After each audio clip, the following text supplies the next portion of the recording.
ishtahasi karne, nafsini jilololmaydigan, semizlikdan qiynalib yotgan va undan tashqari sochlari to'kilib, terlari qurib ketayotgan insonlar uchun eng zo'r retseptni ko'rsatib o'tmoqchiman.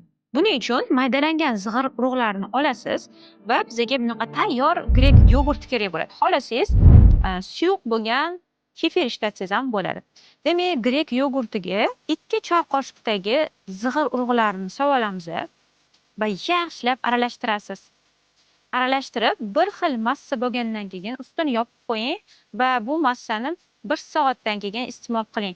Qancha yogurtingiz yoki kefiringiz suyuq bo'lsa, iste'mol qilishingiz shuncha oson bo'ladi. Quyuq bo'lsa agar iste'mol qilishga biroz qiynalasiz.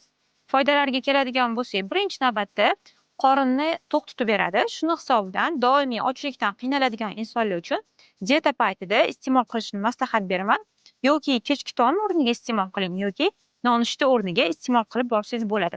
Bundan tashqari sochlaringiz mustahkam bo'lishiga, terilaringiz chiroyli bo'lishiga ham yordam beradi. Tarkibida omega bor, bilasiz. Bundan tashqari surunkali qabziyat sizni qiynayotgan bo'lsa, har kuni ichingizni normada keltirishga bu maydalangan zig'ir urug'i yordam beradi. Tabiatni mana shunaqa bizga bergan in'omlari bor, lekin siz bundan foydalanishni bilmaysiz.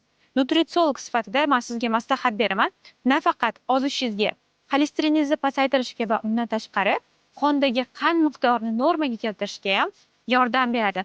Baland qon bosimida yuradigan insonlar uchun ham yeyishni tavsiya qilaman. Qon bosimingizni normaga keltirishga yordam beradi. Foydasini esa 1 oydayoq ko'rishni boshlaysiz. Qancha bez tashlaganingiz va terilaringiz, sochlaringizdagi o'zgarishni albatta kommentariyaga yozib qoldiring.